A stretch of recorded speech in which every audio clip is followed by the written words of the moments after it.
क्या होता है उस खाने का जिसे हम खाते हैं?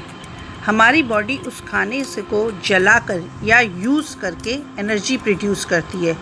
और जो एक्स्ट्रा फूड हम खाते हैं वो फ्यूल के रूप में या एनर्जी के रूप में नहीं होती, बल्कि कन्वर्ट हो जाती है और हमारी बॉडी में स्टोर होती है for the future use in the form of glycogen.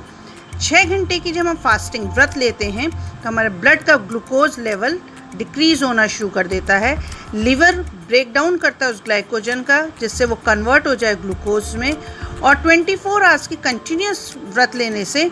आपका मोस्ट ऑफ द ग्लाइकोजन जो स्टोर हुआ है वो यूज़ हो जाएगा। और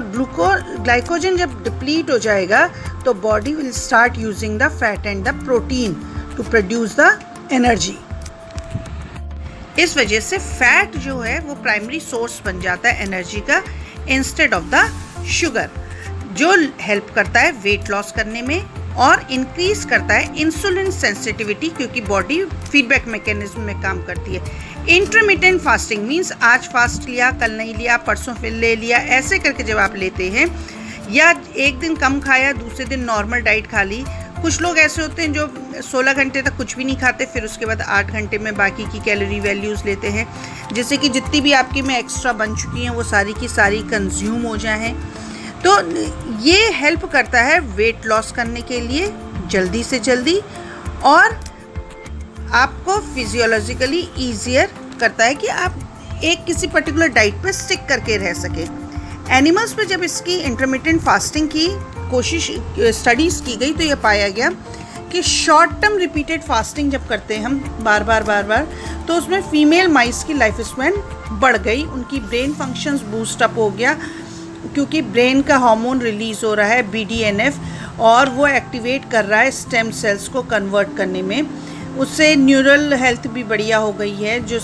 रिफ्लेक्सेस है वो बेटर हो चुके हैं, और इम्यून सिस्टम को भी बेनिफिट मिल रहा है जब इंटरमिटेंट फास्टिंग टेस्ट किया गया माइस के केस में। तो जब हम फास्ट लेते हैं तो हम अपने बेड रेडिकल्स को ख़त्म करते हैं,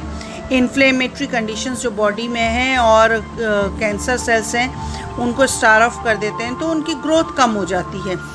और ये माना जाता है कि ये वेट लूज़ करने में हेल्प कर रहा है, लेकिन कई केसेस में ये भी पाया गया है कि इसका नेगेटिव इफ़ेक्ट भी हो सकता है, और विमेन के केस में इसको बहुत ज़्यादा अच्छा नहीं माना गया, कारीगर नहीं माना गया है।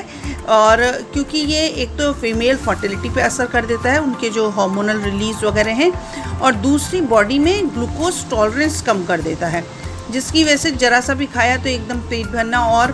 उसकी वजह से विमेन के केस में उनका जो मेटाबॉलिज्म है वो पूरा का पूरा डिस्टर्ब हो जाता है।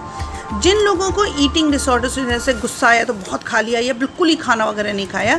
तो उन लोगों के केस में ये जब फास्टिंग आप बार बार कर रहे हैं तो वो इन सब चीज़ों को बढ़ाता है और साइकोलॉजिकल डिसऑर्डर्स कर देता है। कई बार खाना नहीं खाने की वजह से उनमें गुस्सा, चिड़चिड़ापन, स्ट्रेस लेवल बढ़ जाता है, और कॉर्टिसोल की जो है मात्रा बढ़ जाने की वजह से बहुत ही अनडिज़ायर्ड इफ़ेक्ट होते हैं कि फैट एनर्जी ना देने के बदले वो बॉडी के मसल्स को मारने लगता है।